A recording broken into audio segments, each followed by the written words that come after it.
الحمد للہ رب العالمین والصلاة والسلام علی اشرف الانبیاء والمرسلین وعلی آلہ واصحابہ اجمعین۔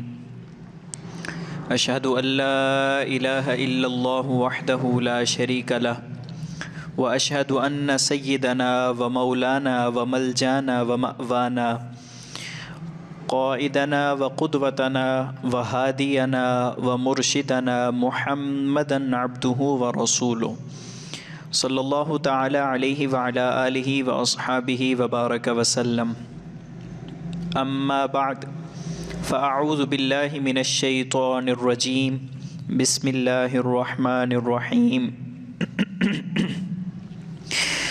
والذین هم للزکاة فاعلون والذین هم لفروجهم حافظون الا علی ازواجهم او ما ملکت ایمانهم فانہم غیر ملومین فمن ابتغى وراء ذلك فاولئک هم العادون والذین هم لاماناتهم وعهدهم راعون والذین هم علی صلواتهم یحافظون اولئک هم الوارثون الذین یرثون الفردوس هم فیہا خالدون۔ صدق اللہ مولانا العظیم۔ ان اللہ وملائکتہ یصلون علی النبی یا ایہا الذین آمنوا صلوا علیہ وسلموا تسلیما۔ اللہم صل علی سیدنا ومولانا محمد وعلی آل سیدنا ومولانا محمد وبارک وسلم۔ الصلاة والسلام علیک یا سیدی یا رسول اللہ وعلی آلک واصحابک یا سیدی یا حبیب اللہ۔ الصلاة والسلام علیک یا سیدی یا رحمۃ للعالمین وعلی آلک واصحابک یا سیدی یا خاتم النبیین۔ معزز حاضرین، پچھلی گفتگو کا خلاصہ دو لائنوں میں آپ کے سامنے عرض کر دوں۔ اللہ تبارک و تعالی نے فرمایا کہ لازمی طور پر بغیر کسی شک و شبہ کے فلاح پانے والے جو ہیں وہ مومن ہیں۔ ان کی پہلی نشانی یہ ہے کہ الذین هم فی صلاتہم خاشعون، کہ وہ جب نماز ادا کرتے ہیں، اللہ کی عبادت کرتے ہیں تو یکسوئی کے ساتھ اور خشوع و خضوع کے ساتھ کرتے ہیں۔ والذین هم عن اللغو معرضون، اور فرمایا کہ مومنوں کی دوسری نشانی یہ ہے، کامیاب مومنوں کی دوسری نشانی یہ ہے کہ وہ لغویات سے، غیر ضروری کاموں سے اعراض کرنے والے ہوتے ہیں۔ تیسری نشانی کیا ہے؟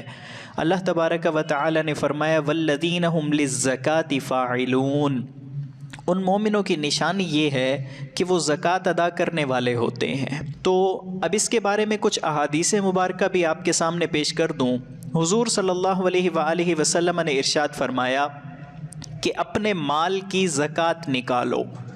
یہ حضرت انس بن مالک رضی اللہ تعالیٰ عنہ سے روایت ہے اور مسند امام احمد بن حنبل میں یہ روایت موجود ہے۔ فرمایا کہ اپنے اموال کی زکوٰۃ نکالو۔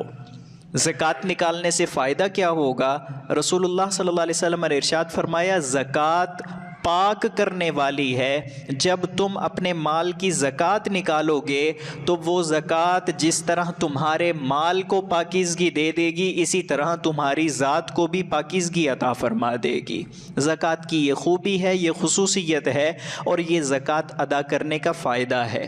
اور مالی فائدہ اگر ہم اس کا دیکھیں تو رسول اللہ صلی اللہ علیہ وسلم نے ارشاد فرمایا کہ زکوٰۃ ادا کر کے اپنے مال کو مضبوط قلعے میں کر لو۔ اب اس کا کیا مطلب ہے؟ اس کا ایک مطلب یہ ہے کہ جو مال زکوٰۃ کی غرض سے ادا کر دیا وہ اللہ کی بارگاہ میں جا کے محفوظ ہو گیا، سربہ مہر ہو گیا۔ قیامت کے دن جب اللہ کی بارگاہ میں جاؤ گے تو اس کا اجر و ثواب تمہارے لیے موجود ہوگا۔ اور اس کا دوسرا مطلب یہ ہے کہ جو شخص اپنے مال کی باقاعدگی کے ساتھ زکوٰۃ ادا کرتا رہتا ہے تو اس کا نتیجہ یہ نکلتا ہے کہ اس کا جو باقی مال اسباب ہے اللہ کریم اس کو محفوظ فرما دیتا ہے۔ اب جس کے دینے کے اتنے فائدے ہیں، زکوٰۃ ادا کرنے کے اتنے فائدے ہیں، تو لازمی سی بات ہے کہ نہ ادا کرنے کے نقصانات بھی تو ہوں گے۔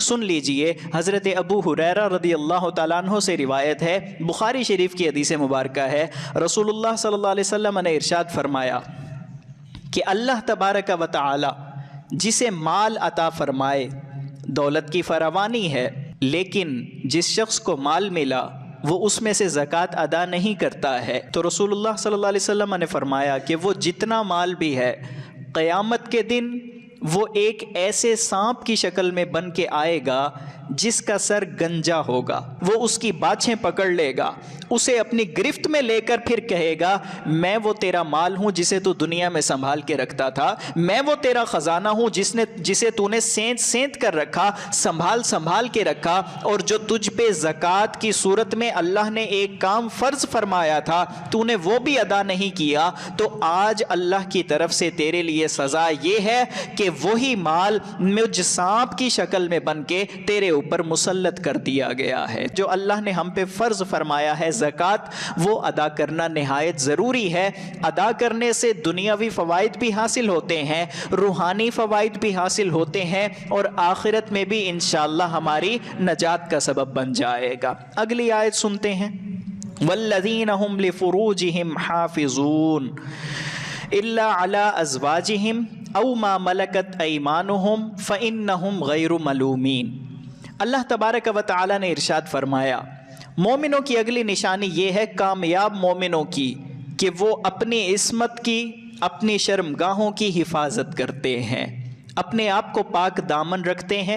الا علی ازواجہم او ما ملکت ایمانہم فانہم غیر ملومین، اس کا مفہوم سیدھا سادہ یہ بنتا ہے، جو چیزیں جس صورت میں اللہ نے حلال کی ہیں وہ صرف انہی سے نفع اٹھاتے ہیں، حرام کاموں کی طرف یا ایسے کاموں کی طرف جو انسان کو بدکاری کی طرف لے جائیں، بے حیائی کی طرف لے جائیں یا فحاشی کی طرف لے جائیں، ان چیزوں سے کنارہ کشی اختیار کرتے ہیں، اپنے آپ کو بچا کے رکھتے ہیں۔ اب احادیث مبارکہ سن لیتے ہیں۔ رسول اللہ صلی اللہ علیہ وسلم نے ارشاد فرمایا، بخاری شریف کی حدیث ہے، حضرت سہل بن سعد رضی اللہ تعالی عنہ آپ ارشاد فرماتے ہیں کہ رسول اللہ صلی اللہ علیہ وسلم نے ارشاد فرمایا، من یضمن لی ما بین لحییہ وما بین رجلیہ اضمن لہ الجنۃ او کما قال النبی صلی اللہ علیہ وسلم۔ رسول اللہ صلی اللہ علیہ وسلم نے ارشاد فرمایا کہ جو شخص مجھے دو چیزوں کی ضمانت دیتا ہے، میں اللہ کا رسول اسے جنت کی ضمانت دیتا ہوں۔ فرمایا زبان، اس کی حفاظت کی ذمہ داری لے لو، اور دونوں ٹانگوں کے درمیان جو چیز ہے شرمگاہ، اس کی تم ضمانت دے دو کہ انہیں تم اللہ کی حرام کردہ جگہوں پہ استعمال نہیں کرو گے، اللہ کے احکام کے مطابق ہی ان سے نفع اٹھاؤ گے۔ فرمایا جو اس چیز کی ضمانت دے دے گا میں اسے جنت کی ضمانت دیتا ہوں کہ اللہ تبارک و تعالی اسے جنت کا داخلہ عطا فرمائے گا۔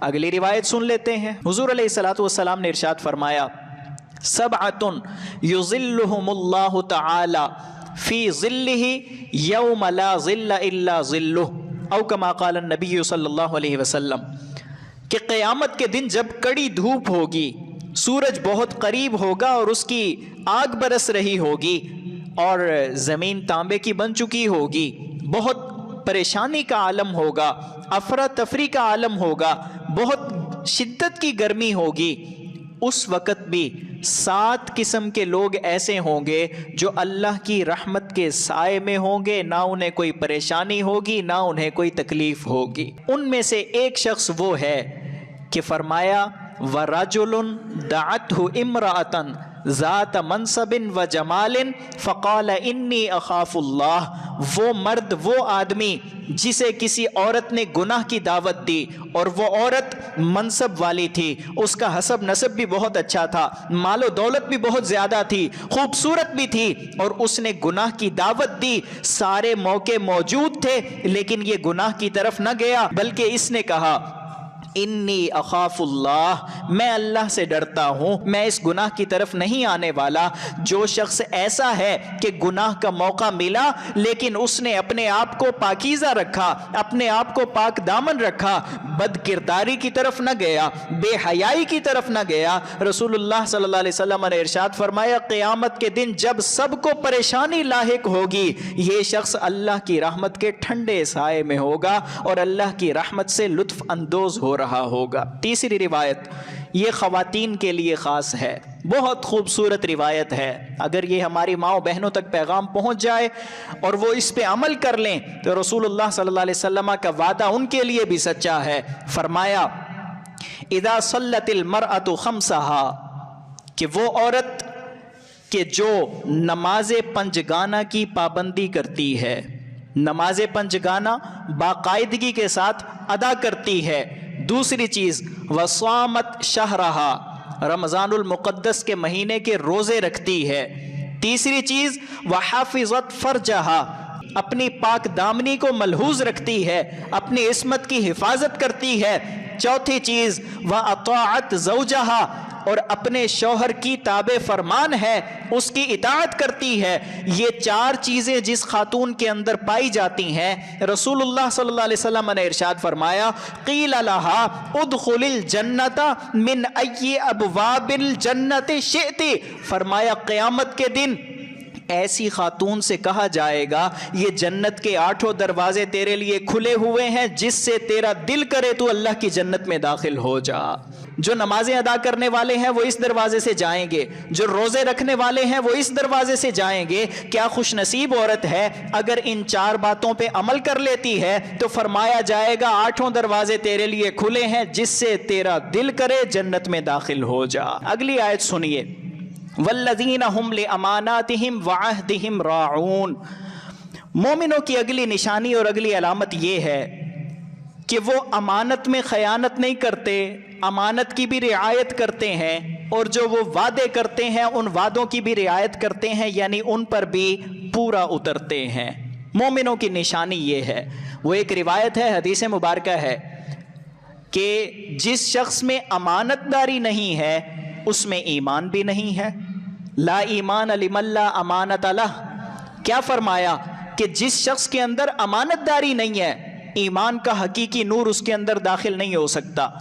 اور وعدے کی پاسداری وَأَوْفُوا بِالْعَهْدِ إِنَّ الْعَهْدَ كَانَ مَسْئُولًا، قرآن مجید میں ہے، کیا ارشاد فرمایا وعدوں کی پاسداری کرو، جب تم وعدہ کر لو تو اسے پورا کرو، اس وعدے کو نبھاؤ، اس وعدے سے پھرو نہیں، اس وعدے سے انکار نہیں کرو۔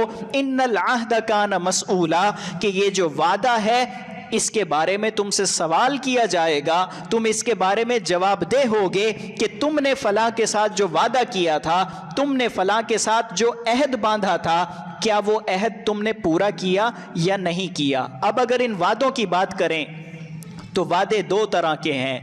ایک وعدے ایسے ہیں جو ہم مخلوقات سے، اپنے دوستوں سے، بھائیوں سے، رشتہ داروں سے، عزیزوں سے، بزنس پارٹنر سے کرتے ہیں، اور ایک وعدہ وہ ہے جو ہم نے اللہ کی ذات سے کیا ہے۔ جو ہم دوستوں سے، رشتہ داروں سے وعدہ کرتے ہیں ملاقات کا وعدہ ہوتا ہے، بزنس پارٹنرشپ میں وعدہ ہوتا ہے کہ میری ذمہ داریاں یہ ہوں گی، تیری ذمہ داریاں یہ ہوں گی، اور بہت سے وعدے ہوتے ہیں۔ جو ہم نے خالق کائنات کے ساتھ وعدہ کیا ہے وہ وعدہ یہ ہے کہ جب ہم نے کہہ دیا کہ ہم ایمان والے ہیں، جب ہم نے اپنے آپ کو مسلمان کہہ دیا، تو اللہ کی طرف سے جو احکام ہم پہ لاگو ہوتے تھے، اللہ نے فرمایا ہے نماز ادا کرو، تو ہم نے مسلمان ہو کے یہ وعدہ کیا مولا ہم نماز ادا کریں گے، تو اب وعدہ نبھانے میں ہم تب ہی سچے ہوں گے جب ہم نمازیں باقاعدگی کے ساتھ ادا کریں گے۔ تو اب سچا وعدہ نبھانے والا وہ ہے جو اپنے خالق سے کیے گئے وعدے کو پورا کرتا ہے۔ تو اللہ نے فرمایا کہ مومنوں کی علامت اور نشانی یہ ہے کہ والذین ہم لاماناتہم وعہدہم راعون، کہ جب انہیں کوئی امانت دی جائے تو وہ اس میں خیانت نہیں کرتے، اور جب وہ کسی چیز کا وعدہ کر لیتے ہیں تو اس وعدے کو پھر پورا کرتے ہیں۔ والذین ہم علی صلواتہم یحافظون، اور مومنوں کی نشانی یہ بھی ہے کہ جب اللہ کی طرف سے آواز آ جائے حی علی الصلاۃ، تو پھر وہ اللہ کی بارگاہ میں اپنی جبین نیاز کو جھکا دیتے ہیں، وہ نمازوں میں کوتاہی نہیں کرتے ہیں، وہاں سے چشم کوشی نہیں کرتے ہیں، بچنے کی کوشش نہیں کرتے ہیں، بلکہ ادھر اللہ کی طرف سے پیغام نماز آتا ہے، وہ اپنی جبینوں کو اللہ کی بارگاہ میں جھکا دیتے ہیں۔ تو اب جن مومنوں میں یہ نشانیاں پائی جاتی ہیں، پچھلے 3 جمعوں سے جو بیان کر رہا ہوں یا جو آج بیان کی گئیں، جن مومنوں میں یہ نشانیاں پائی جاتی ہیں، اجر و ثواب کیا ملتا ہے؟ اللہ نے فرمایا اولئک ھم الوارثون، یہی لوگ حقیقی وارث ہیں۔ یا اللہ کس چیز کے وارث ہیں؟ الذین یرثون الفردوس ہم فیہا خالدون، یہ مومنین جنت الفردوس کے حقیقی وارث ہیں، جس کے اندر یہ صفات آ جاتی ہیں، اللہ تبارک و تعالی اسے جنت الفردوس کا داخلہ عطا فرماتا ہے۔ اور جنت کے جتنے درجات ہیں، جنت الفردوس ان میں سب سے اعلیٰ درجہ ہے۔ گویا کہ بتا دیا گیا کہ جو ان صفات کا عامل ہے، جو ان صفات کو اپنے اندر رکھ لیتا ہے، ان کا امپلیمنٹیشن اپنی لائف میں کر لیتا ہے، حقیقی مومن کی تصویر بن جاتا ہے، تو اللہ کی طرف سے انعام یہ ملتا ہے کہ اللہ کی خوشنودی اور رضا نصیب ہو جاتی ہے، جنت الفردوس کا داخلہ نصیب ہو جاتا ہے۔ ہم فیہا خالدون، جب وہ داخل ہو جائیں گے وہاں سے انہیں نکالا نہیں جائے گا، بلکہ ہمیشہ ہمیشہ کے لیے وہ اسی جنت میں رہیں گے۔ تو جنت میں داخل ہونے کا مطلب میں بار بار ریپیٹ اس لیے کرتا ہوں کہ آپ کے ذہن میں یہ بات بیٹھ جائے کہ جنت سے مراد وہ ایک جگہ نہیں ہے جہاں ہم نے جانا ہے، بلکہ جنت سے مراد اللہ کی رضا ہے۔ گویا کہ ہمارا پروردگار ہم پہ راضی ہو گیا، ہم پہ راضی ہو کے اس نے ہمیں جنت کا ٹھکانہ عطا فرما دیا۔ اللہ کریم ہمیں حقیقی سچا سچا پکا مومن بننے کی توفیق نصیب فرمائے۔ وما توفیقی الا باللہ العلی العظیم۔